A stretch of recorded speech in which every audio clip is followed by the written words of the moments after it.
Welcome, everyone, to the Sunday service of the Unitarian Universalist Fellowship of San Miguel de Allende. We're really happy to have you here today. Bienvenidos a todos al servicio dominical de los Unitarios Universalistas de San Miguel de Allende. Estamos felices de verte aquí con nosotros. In this fellowship, as we remind you every week, and we want you to remember, we invite you to bring your whole selves, wherever you're from, whatever your background, your financial status, the color of your skin, whoever you love. Here we can be accepted just as we are, with love and friendship. En este lugar los invitamos todo nuestro ser y ser aceptados tal como somos. Donde quiera que estén, sin importar su origen o creencias, sea cual sea su raza, y a quien quiera que amen con amor y amistad. My name is Susan MacDonnell, and I'll be today's service leader.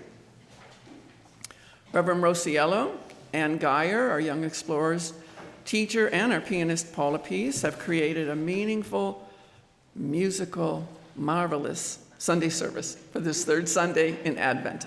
We're sure you'll enjoy it. After this service, as always, those on Zoom are invited to stay connected and visit with others in the main room for discussion. If you're visiting on Zoom, you can type your name into the chat box and where you're from. And if you join the conversation later, you can share with people who you are and talk a bit about the service or other things that come up. Those who are with us here at the Aldea, you can join us for coffee and cookies off to the side, as always. And take your coffee and check out our welcome table, which has a lot of information on things going on, events, our Minister in Residence program, our Social Justice Foundation. We have pledge forms over there, brochures, lots of interesting stuff. I don't think I've seen any visitor cards from anybody, but we also just ask anybody who is visiting today who would like to stand up and just wave at us, and we'll wave back, and then we might catch you during coffee hour and remember to greet you personally. Hi. Hello, everybody.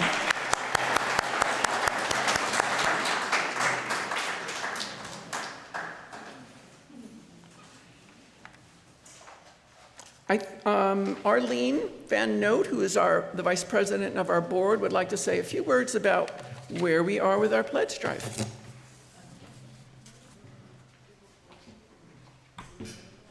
Good morning. Okay, well, I don't have exact numbers this morning, but I've heard the term dribbling in, I think is how the pledges are coming in, but we're approximately 2/3 of the way, so we're getting there. Recording in progress. Just, for some of us who are not terribly patient, it's taking a while for you guys, okay? So also at the same time, I've been told that we have 80 families that's households, on the membership list who have not pledged for 2025. So if you're one of those and you're in the room, we have paper forms for you to fill in this morning, or if you're on Zoom, excuse me, you can go to uufsma.org/pledge form. Very easy. The form comes up on the screen. You say yes, 3 zillion, and send. Okay? Sounds good to me. I'm not going to be here for the next 2 Sunday sessions, so you'll have a little break from my nagging for the pledge committee, but I will be back, and I'll be checking in with all of you. So looking forward to a little vacation of my own. And I will be available on email. If you have questions, please go ahead and email me. I'll be happy to answer as best I can. Thanks to all.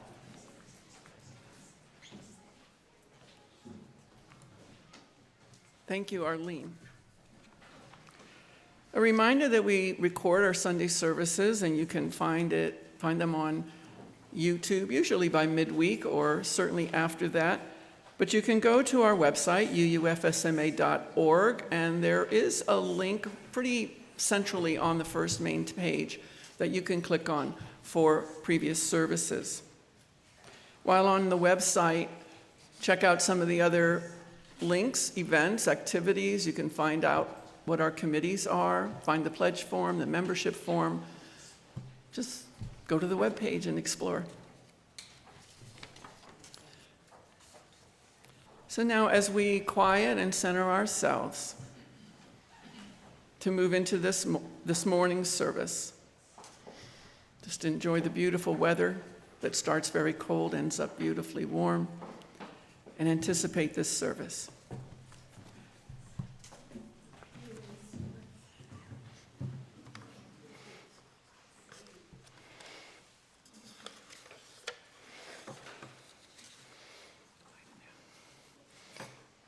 Good morning.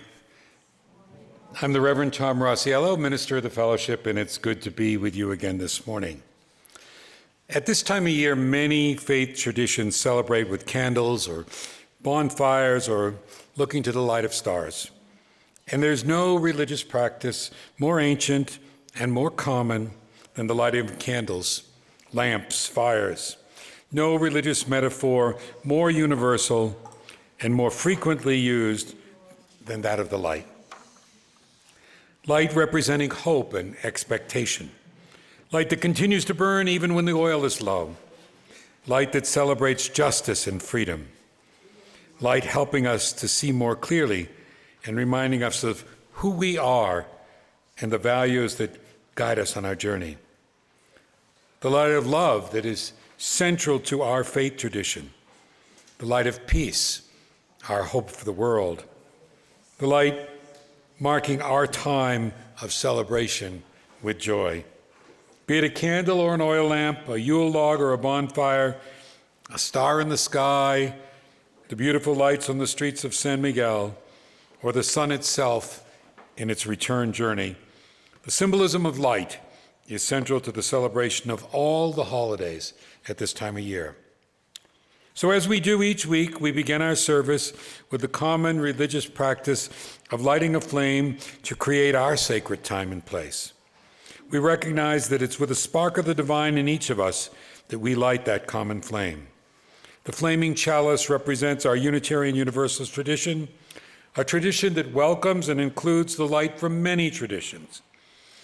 As we light our chalice, I invite you to join me in reciting our chalice lighting words, which will appear on your screen, first in English and then in Spanish.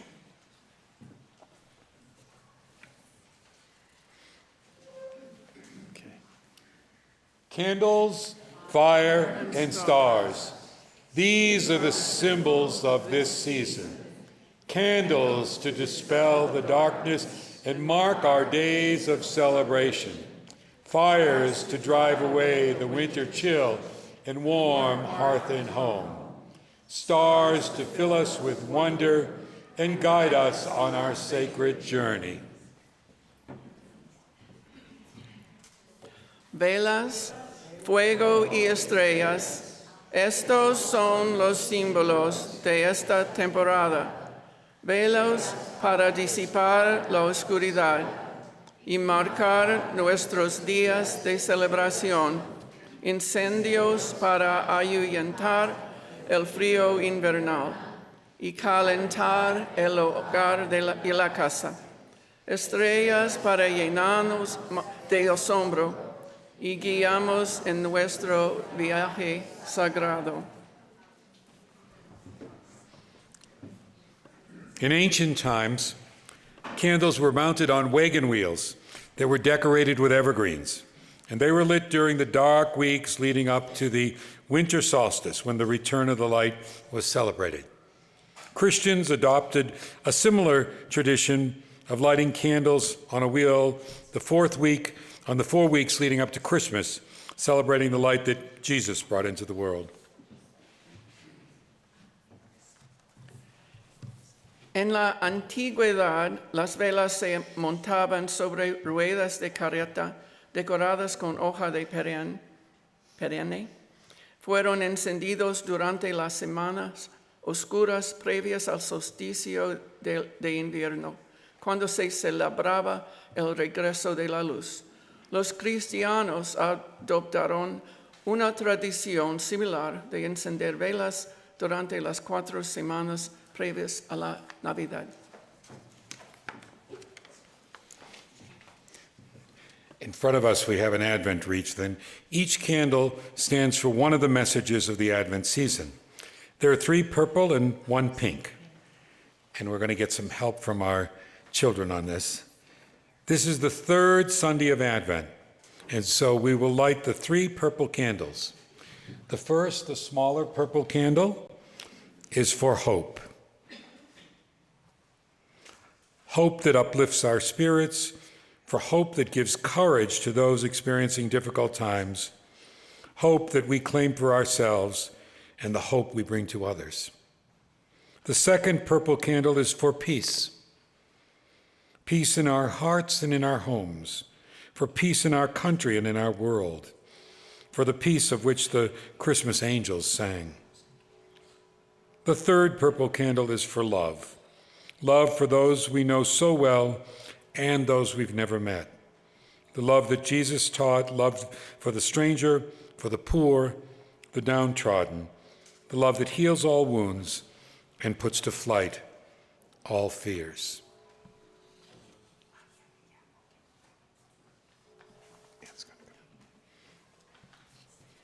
I have the text.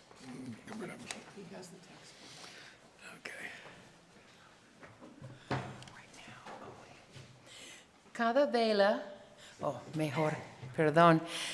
vela representa uno de los mensajes de la temporada de Adviento. Hay 3 velas moradas y una rosa. Este es el tercer domingo de Adviento. Encendemos la primera vela morada por la esperanza. Esperamos que nos levante el ánimo. Por una esperanza que da valor a quienes atraviesan tiempos difíciles. Esperanza que reivindicamos para nosotros y la esperanza que llevamos a los demás en esta temporada. Encendemos la segunda vela morada por la paz. Esperamos que nos levante el ánimo por una esperanza que da valor a quienes atraviesan tiempos difíciles. Esperanza para reivindicamos para nosotros y la esperanza que llevamos a los demás. Okay. La tercera vela morada es para el amor. Amor por los que conocemos muy bien y por los que nunca hemos conocido. El amor que Jesús nos enseñó. El amor por el extranjero y los pobres, los pisoteados. El amor que cura todas las heridas y ayuntan todos los miedos. So now with Anne's help, we're going to do a little fun thing. You know, the Posada tradition actually begins tomorrow night here in San Miguel with 9 nights in different neighborhoods of this celebration. So I think we have a Mary and a Joseph. Do we have a Mary and a Joseph in? Let's have Mary and Joseph come over here. And we have innkeepers, and they can come over here. And the other kids can be traveling either with Mary and Joseph, or they can be part of the people at the inn. So here we go. Okay. Okay. So you know that Mary and Joseph are going to be looking for a place to stay. And with your help this morning, we're going to divide the room into, this is side 1, which sing with Mary and Joseph, and this is side 2, which sing with the innkeeper. Now, I know it's a little bit tricky song, so just do the best you can, but the video is going to lead you in the singing, and if we've got some singers from our group, if you can come line up with either side here, just kind of behind the kids or wherever, any of you who are able to, okay? Okay, so we're going to sing in Spanish. But for those of you who want to know what you're speaking and don't sing Spanish, the insert in your order of service has a translation. So it's going to be side 1, side 2, and then at a certain point the tempo picks up and everybody sings together because it's the time of celebration because they got let in. So I know it's a little complicated, but just do the best you can and the video will carry the day for us. So are we ready? Diego, are we ready? All right, listo. Listo?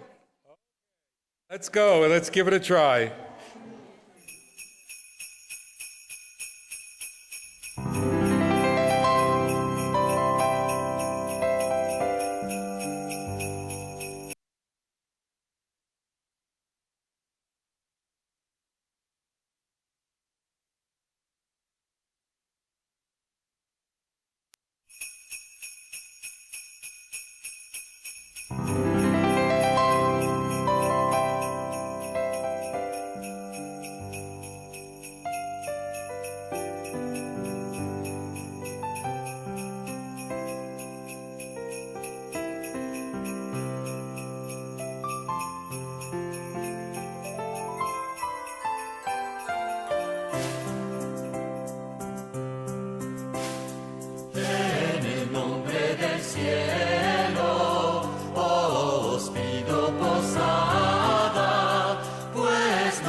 Inhumano, tenos caridad.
Do you have your text? I don't.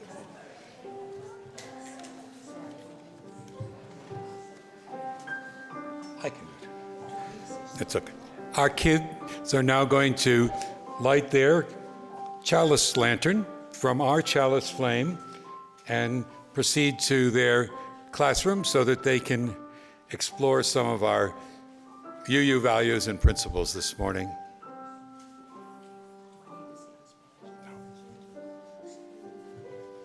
And we're going to sing them out, first in Spanish and then in English. You'll see the words on the order of the screen.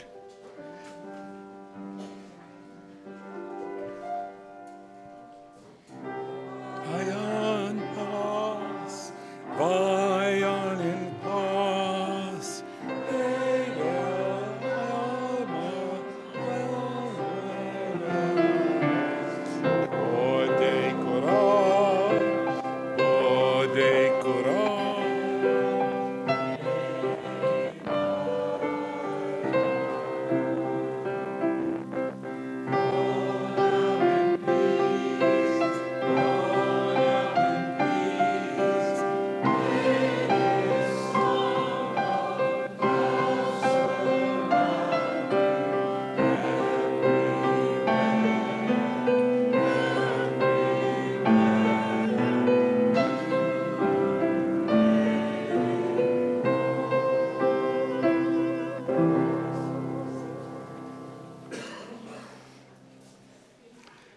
Thank you for your participation. You did a great job. I thought it was fun.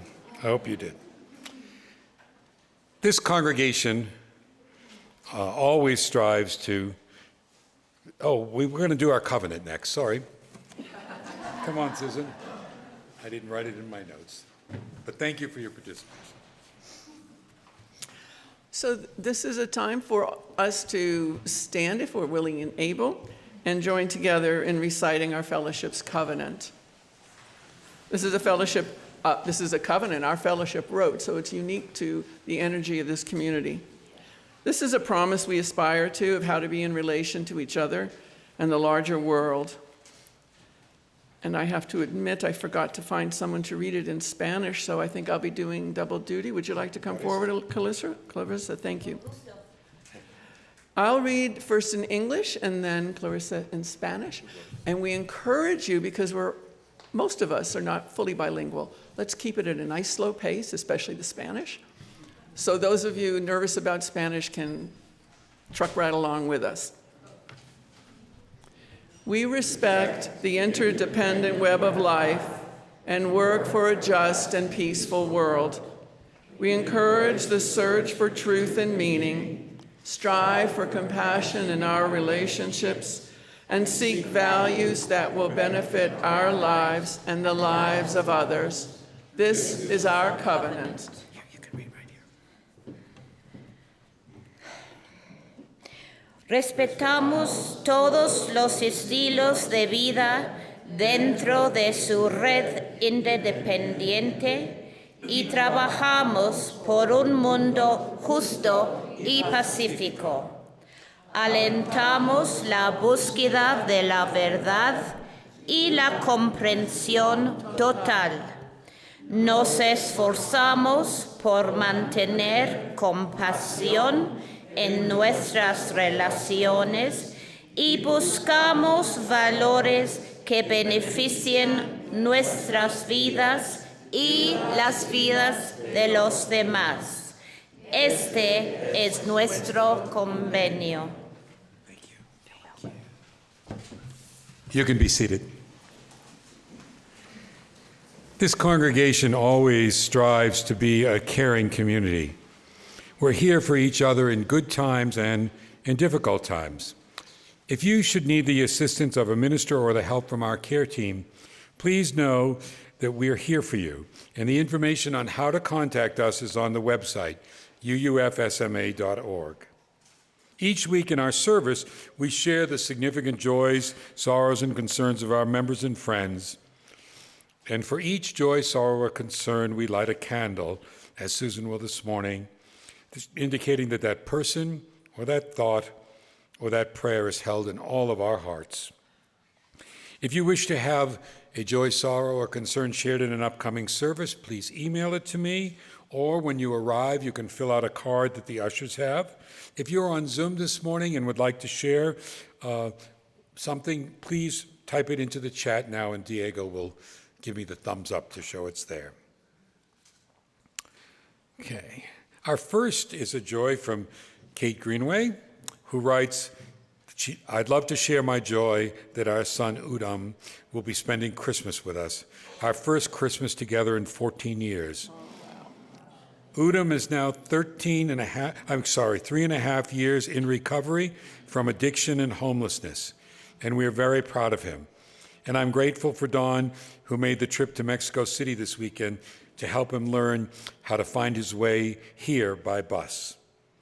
Lots to be grateful for.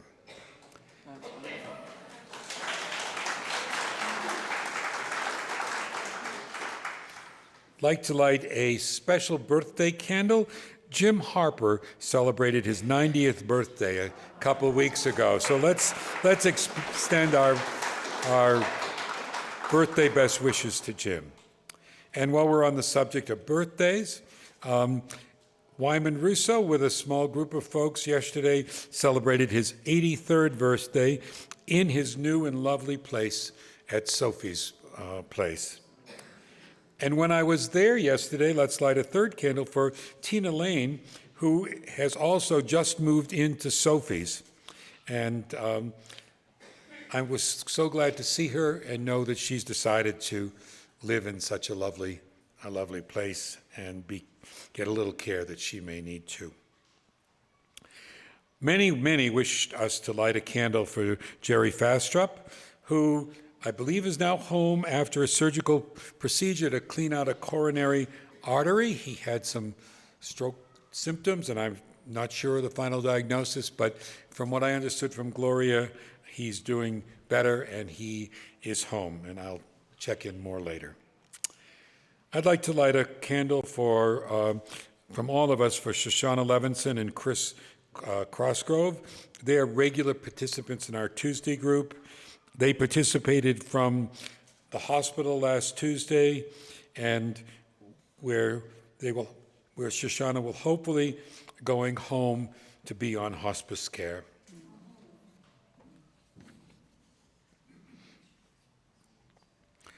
Our next candle is from Jeannie Seward McGee, who writes, on December 15th, 2015, 9 years ago, we received the call from the other side of the world, your son Tim is dead. A message no parent in the whole wide world ever wants to hear. We had, in one tiny moment, joined the awful Bereavement Parents Club. Every December 15th, we both celebrate and grieve our beloved third son's all too short life. He gave us so much joy in 39 years that he was with us on earth. We're forever grateful for those special years together and that he left us an unborn granddaughter, Francesca, who is now 8 years old. A Korean proverb says it all. When a parent dies, they're buried in the ground. When a child dies, they're buried in the parent's heart. Many of you met my longtime friend Gail Dempsey, who is a different Gail Dempsey than the one who was part of our congregation. Her and her husband Jim were with us, and they were with us for the auction and have been with us on many activities when they visit, as they did most recently. I wanted to light a candle. Gail's mom, Patricia Ann Coburn, passed away this morning after a long and wonderful life, and this candle is in her memory and in support of Gail and her family. Diego? Okay, we have some on Zoom.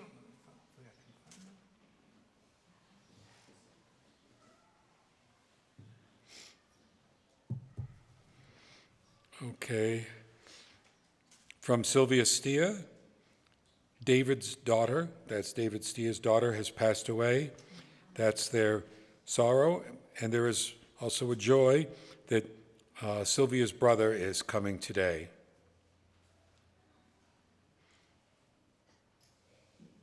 Okay, let me see.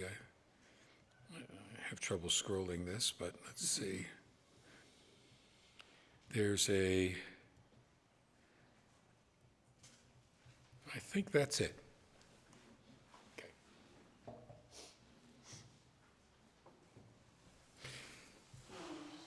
Our concerns are not just for our own community. We once again light our blue and yellow candle for all those who have suffered as a result of the unjust and unprovoked war in Ukraine. And we light our other large candle for all the suffering in the Middle East, with prayers for the release of hostages and for a path to peace which recognizes the dignity and worth of all people. And we light a final candle for all those joys, sorrows, and concerns which remain unspoken this morning. I'd like to close our sharing of joys, sorrows, and concerns with a Christmas prayer written by one of our Unitarian Universalist ministers, Maureen Killoran. Not gold, nor myrrh, nor even frankincense would I have for you this season, but simple gifts, the ones that are the hardest to find, the ones that are perfect, even for those who have everything, if such there be. I would, if I could, have for you the gift of courage, the strength to face the gauntlets only you can name, and the firmness in your heart to know that you, yes, you, can be a bearer of the quiet dignity that is the human glorified. I would, if by my intention I could make it happen, have for you the gift of connection, the sense of standing on the hinge of time, touching past and future, standing with certainty that you, yes, you, are at the point where it all comes together. I would, if wishing could make it so, have for you the gift of community, a nucleus of love and challenge to convince you in your soul that you, yes, you, are a source of light in a world too long believing in the dark.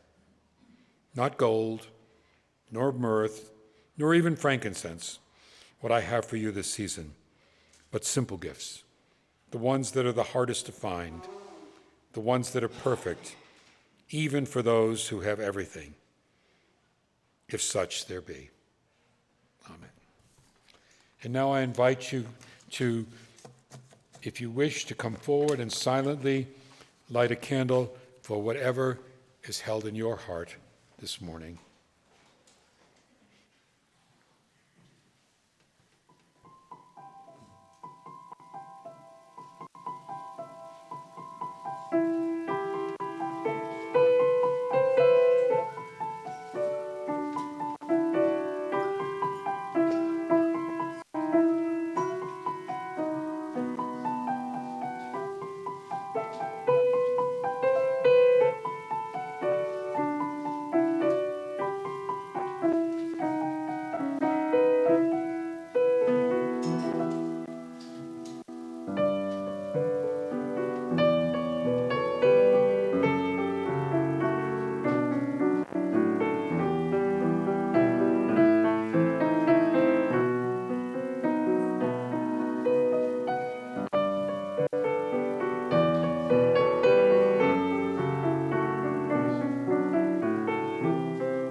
Let me just say before I begin the sermon, we do have translations into Spanish and Espanol. If anyone would like one, leve su mano, raise your hand. Would anyone care for one? Or hopefully you picked them up at the door already. I see some out there. Okay. I guess everyone who would like one has one.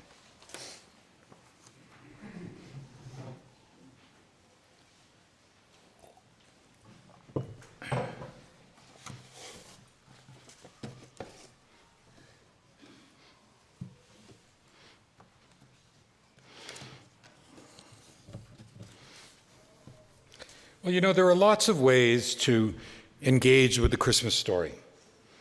Different aspects of the story become the focus for different groups of people. This could be because of their social location or their approach to theology. Focusing on the story of the peasants, Mary and Joseph looking for shelter and being rejected, is a way of engaging with the social justice aspect of the Christmas story. Now, I hope you enjoyed joining with our children in our little posada this morning. For the next 9 days, this part of the Christmas story will be reenacted in various neighborhoods throughout San Miguel. And I hope you'll be able to participate in one or more of them as well. Those playing Mary and Joseph will go from door to door knocking and asking for a place to stay. And again, they will meet with the response, "There's no room for you. Go away." Now, you might probably think that with all the emphasis on this aspect of the Christmas story, it must be a big part of the biblical text, that all those words which were difficult to keep following in Spanish were surely from the Bible. Well, you know, there are good dozen verses or more in the Bible talking about the shepherds in the Christmas story, and another dozen or more about the wise men or the kings. But the Posada is a dramatization of just one phrase at the end of a line of Scripture. Luke chapter 2, verse 7 reads, "She brought forth her firstborn son, wrapped him in swaddling cloth, and laid him in a manger, for there was no room for them in the inn." Many celebrating Christmas just sort of pass over the no room in the inn part of the story. They arrive at this idealized stable of sort of charming, a quaint place where animals are peaceful and quiet and loving, and where visitors arrive and all are received, even some with rather exotic, expensive gifts. But in some cultures, especially among the poor, there is much more time spent on the no room at the inn part of the story. Here in Mexico, that's certainly the case, and that'll be what we do this morning. We'll take a look at who is knocking at our door, who is asking us to make room for them, and we'll explore how often, maybe even unintentionally, we, like the innkeeper in the story, are saying, "There is no room for you." The innkeeper was not necessarily mean-spirited. Perhaps the inn really was full, and it just wasn't convenient to make space. Surely he did not perceive that these two were important guests. Surely, had he known that the child that was to be born would be the one whose birth split history into BC and AD, who would have untold millions of followers, even 2 millennia later, surely had he known, he would have found room, maybe even given him his room. But maybe, on the other hand, in his rejection of them, there was some real prejudice at work. Maybe there was room at the inn for the right people, and the innkeeper didn't want peasants or the poor or Jews or a young pregnant girl in his inn. I think we're all innkeepers, and sometimes without malice or ill intent, we fail to open the door to respond to those who are knocking. We are full. There is no room in our lives for them. We are busy and comfortable and unwilling to move aside to make space for those who knock at our door again and again. We hardly see them, or we tell them to go away, often not out of hatred, or out of malice, as much as simply from an unwillingness to make room, and the lack of vision to see the importance of our opening the door for those who are knocking. Opening the door means including others that may be different from us. It's not always easy or comfortable to make room, and sometimes it's downright inconvenient. It can wreak havoc with our carefully laid plans. Many years ago, while I was working in a church, not as a minister, but as an organist, I was playing the organ for a very classy wedding. Beautiful flowers, 7 or 8 bridesmaids and groomsmen, flower girls, ring bearers, all dressed in beautiful formal attire. The mother of the bride, in what I'm sure was a very expensive gown, was escorted by 2 ushers to her front row seat in a carefully choreographed way. The grand procession had taken place without a hitch, and everyone was in his or her place in the front of the church, and the service has started, and everything was perfect. Then the door that came out right beside the altar up front opened, and in came a very dirty, unkept man, wearing a hooded snorkel jacket in the middle of June. He roamed around the front of the church in full view of all the guests, and then he went over to the first pew where the mother of the bride was seated, and in a loud voice said, "Move over." He pushed his way into the pew and sat beside her, ready for the show to go on. Even from my distant perch up in the organ loft, I could hear that mother, who had planned everything so carefully, sobbing.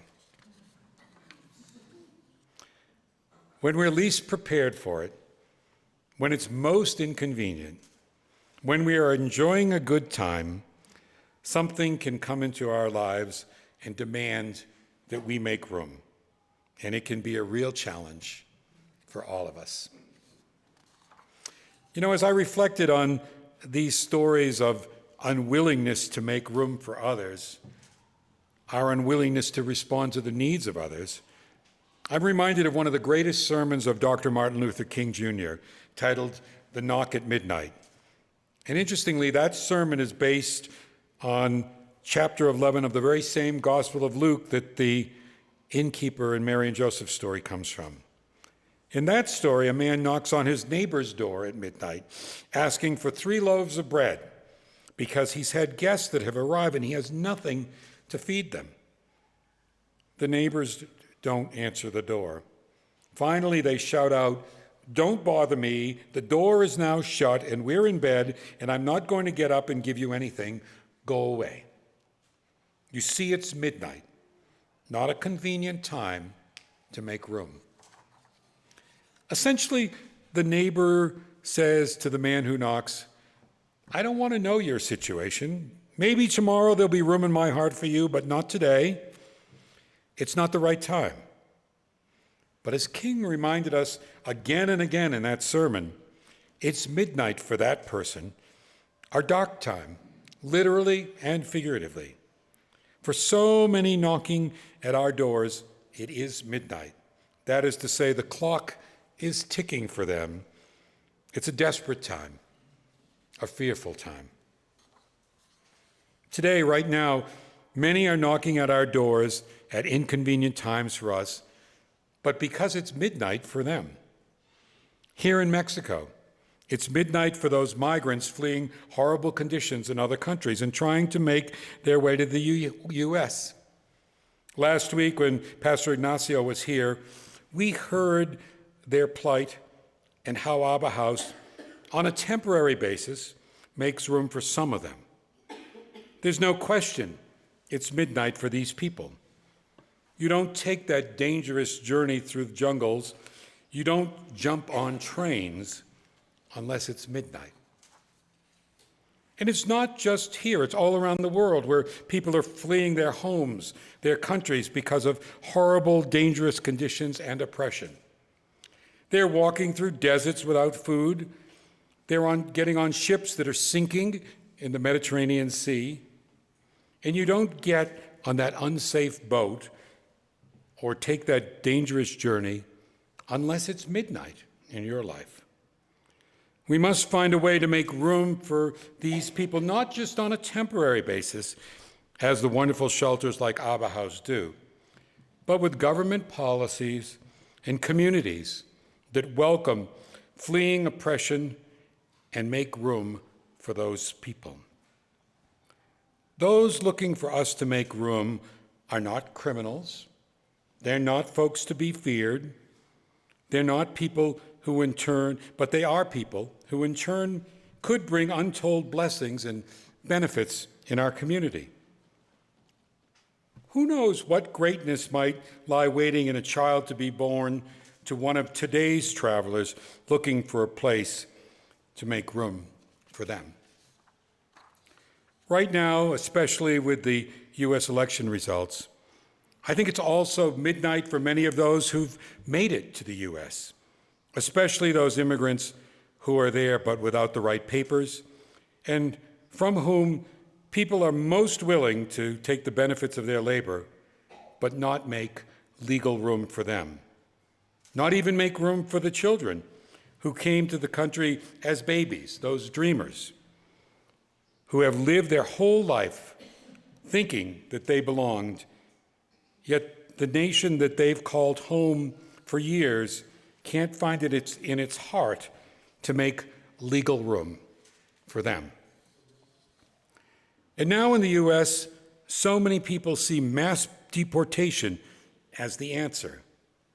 They see the stranger as a threat, as one who's unwelcome. Well, I have news for those folks who label themselves as Christian. They missed this part of the Christmas story somehow. They missed so much of the message of Jesus, which is all about welcoming the stranger and making room for the stranger, the traveler, and those in need. Around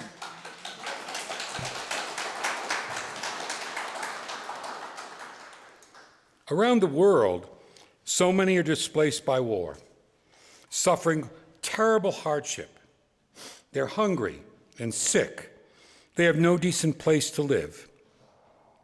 Will we make room for them? It's midnight for those homeless folks, especially in northern cities, who in this cold weather will have all they can do just to keep from freezing, who, like the biblical story, are desperately seeking a place to stay. It's midnight, a fearful time for many Muslims and Jews who have again become the object of suspicion and hatred, who are told there is no room for them in society. And after making much progress, it's midnight again in a very scary time for LGBTQ folks, especially trans folks.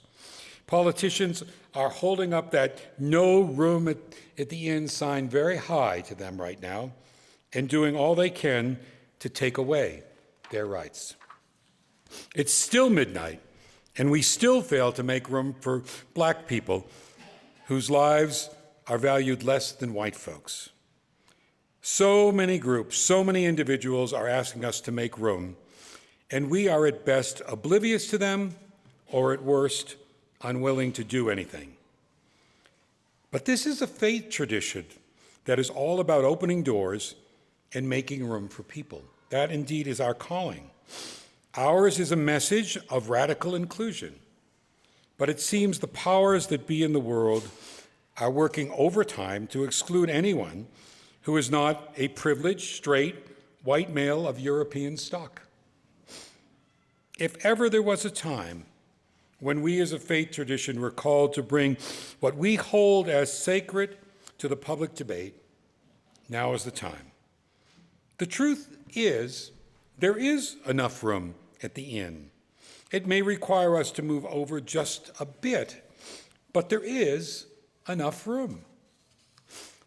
So where do we start? We start by making more room in our hearts and in our community and right here in our fellowship. I hope you'll consider what acts you can do this Christmas season to make room for someone who's knocking at the door. Will you feed the hungry, spend time with the lonely or ill, reach out with support and friendship to those who others reject? Will you befriend someone new to this community, trying to find their place, especially someone different from you? You know, it's thrilling for me every time a person who is excluded from other religious places or other communities can find a home here with us. But you know, we can do better. Will you be a bit less interested in greeting your friends this Christmas season and a bit more interested in extending a hand of welcome to someone who needs for you to make room for them? Will you seek them out and not consciously or unconsciously hold up the no room at the inn sign? Will we do better in making room for those with disabilities to be part of our community? Will we meet the challenge to hold in community those who are ill and frail and cannot be with us in person? Will we still make room for them? Will we recognize that making room for people means being as bilingual and bicultural as we can be?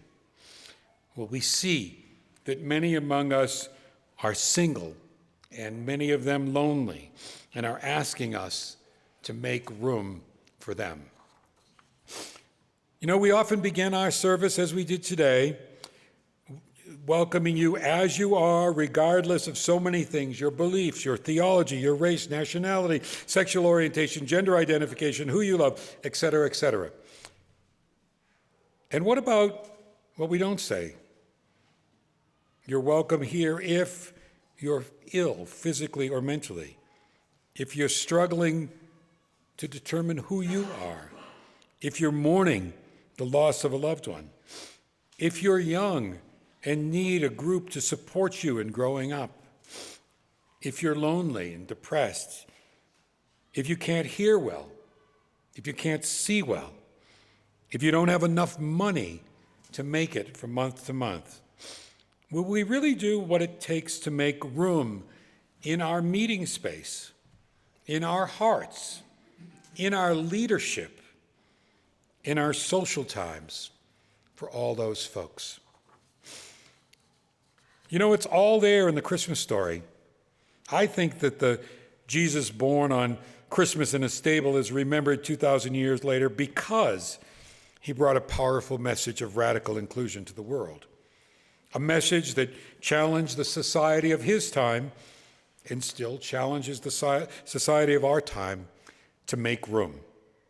A message that said the test of anyone's faith is not their statement of belief or the announcements they make at the beginning of their service, but how they treat the poor, the downtrodden, the sick, the stranger, how they welcome those whom others reject.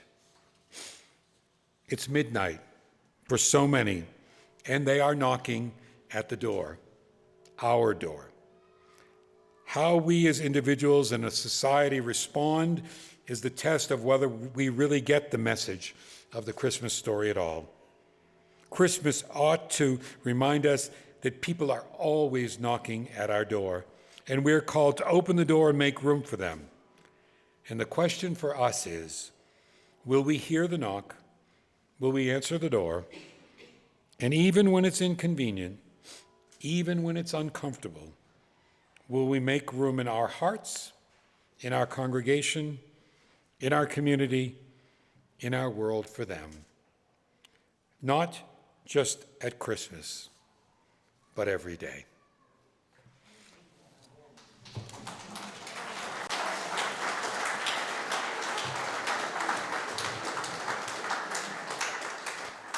I invite you now to find in your order of service a version of A Little Town of Bethlehem that's a bit different than the one you're used to singing. So we printed the words for you. The tune will be the same, but the version is got some, a second and third verse that perhaps bring us closer to our message this morning.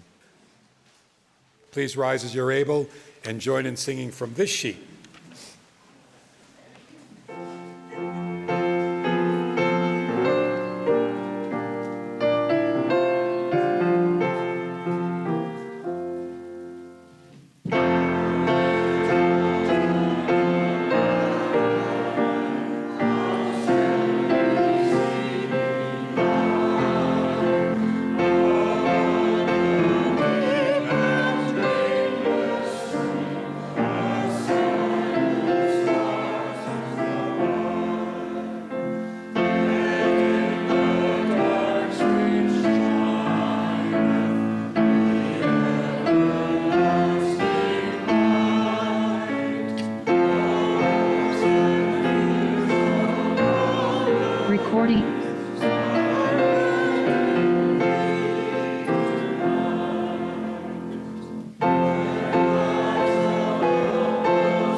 Please be seated.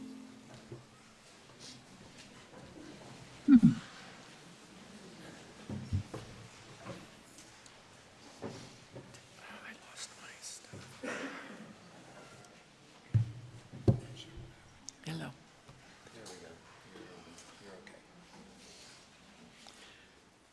We've come to the time in our service when we talk about the spirit of generosity. John Saxon is a UU minister in North Carolina, and he writes this about the generosity of a religious community that nourishes itself in the world in which it exists. He says a religious community is like a river formed from the many streams of our lives that meet and merge and flow to the sea. As members and friends of a religious community, we share our time and energy, our creativity and imagination, and vision, our talents, skills, and gifts, and the streams of our individual lives, all of these to create a river that is both deep and broad, a river that is made of many streams, sustains life, and refreshes the land through which it flows. But the river of this community also depends on sharing our financial support, the support that helps us make real the values and visions that we share. We give to remember that we're part of something bigger than ourselves. We give because we believe in music and sacred space and love and social justice. We give with the faith that together we have enough. As we pass the offering baskets, know that your gifts in support of this fellowship are most gratefully received. Thank you.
Thank you for being with us today. One way that you can help some of the people for whom it's midnight that we know well about is through the coat and sweater donation program for Abba House. And there's a box in the back. If you brought sweaters or coats today, to please put it in, and it will be there again next week. So please do participate in that. Also, please join us next week where we will take another look at Christmas through a uniquely Unitarian Universalist lens, including some readings from Unitarian Charles Dickens' Christmas Carol and singing some familiar and some uniquely Unitarian carols. We always close with some good words at the end of our service. We call it a benediction, which means good words. And these are from one of my favorite 20th century theologians, Howard Thurman. When the songs of the angels is stilled, when the star in the sky is gone, when the kings and the princes are home, when the shepherds are back with their flocks, the work of Christmas begins. To find the lost, to heal the broken, to feed the hungry, to release the prisoner, to rebuild the nations, to bring peace among the brothers, and to make music in the heart. We now extinguish the flame we kindled together at the beginning of his service, but not the light of truth, the light of love, the light of hope. That we carry with us in our heart till we meet again. And may peace be with you till then. Amen.